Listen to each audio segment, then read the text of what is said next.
Good morning, guys. Welcome back to First Things First. This morning, we're going to be talking about your mornings.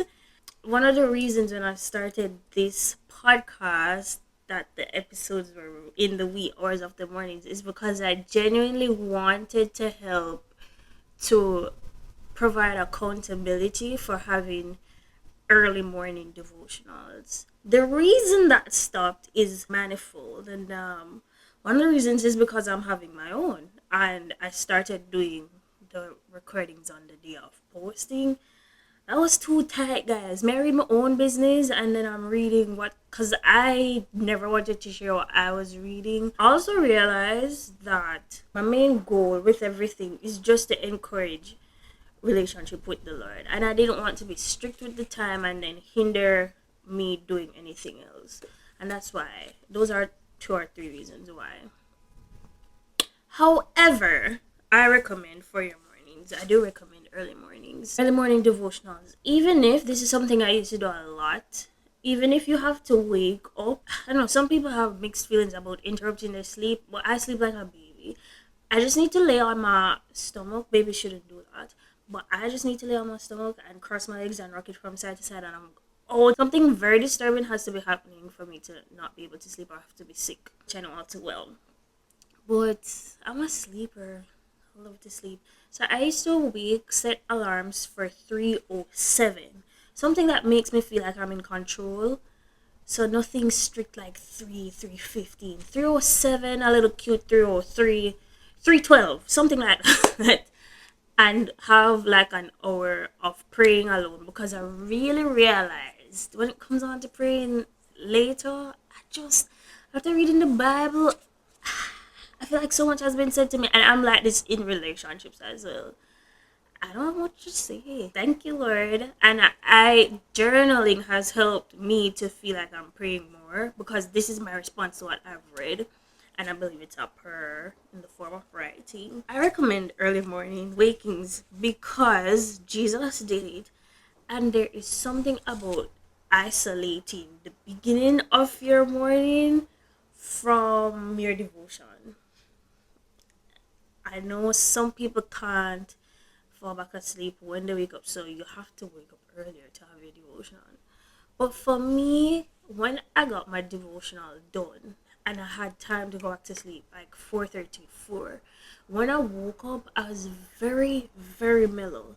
It made me feel very mellow, very rested. I had something about God currently on my mind while I'm brushing my teeth, while I'm sure, while I'm eating. If perchance I get an early morning call, I don't feel guilty about taking it because I've already spoken to the Lord.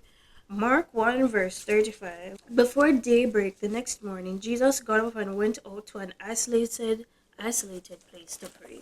You need to have a private devotional. We're talking about a relationship between two people. The whole Calvary doesn't need to be present when you're having your personal morning devotions. My family has family worship. I would have mine like an hour before we have ours if I'm not doing my 3 a.m. Very important that you have your specific time alone with the Lord. You, your life, your day, the trajectory of what goes on needs to be discussed with the Lord. There needs to be some direction given specifically to your case and to your purpose and to what you would need to do and what you have going on and to your situation. For example, I'm experiencing a certain emotion that I know has the ability to affect my day. I talk to the Lord about it and we'll come up with a little plan. We'll have a little plan, we have some songs that we need to listen to, we have a verse that we're going to ruminate on, and we have actions that we're going to do to address the situation. That's not something you go on about in family worship. No. And the more personal and private the situations feel, not that isolated time with the Lord. And there's just something about waking up and smelling the air and it like that little whiff of coolness in your nostrils that you don't feel during the day unless it's winter, which it is. And that darkness, the quietness of the day, honestly, Luna still like I do.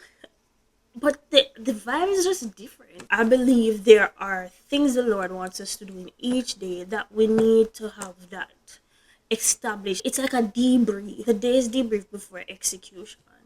It's something that I think should really be protected. It can affect a lot of the choices you make. The frame of mind that you leave your house or even leave your room to impact, or your bed to interact with others that are in your vicinity. Very, very important. Morning devotions and night devotions really carry the load of our relationships with the Lord. That's when you get to talk. God, don't you see this is happening in Sudan? Why is this happening? What's going on, girl? This, that, and the third. So you can start the day with clarity. Yeah? Morning devotions, 50 million out of 10. Sweet guys. So tomorrow we're going to be talking about our days as a whole. I want you guys to be implementing these things if you don't do them. Evening routine. I need help with my morning routine. I think I've been doing that for a very long time. It's one of the joys of my spiritual growth and life. My morning with the Lord. We'll talk about like what I do and stuff and show you some examples later on. Alright guys, see you guys tomorrow. I think it might be a little dark. I can't believe the sun set so early, guys, because them say 4:30 and it's not 4:30 and I think it's dark. I think it's dark. What's that? Looks a little overcast. That's what the girls would call it. Anyway, see you guys tomorrow.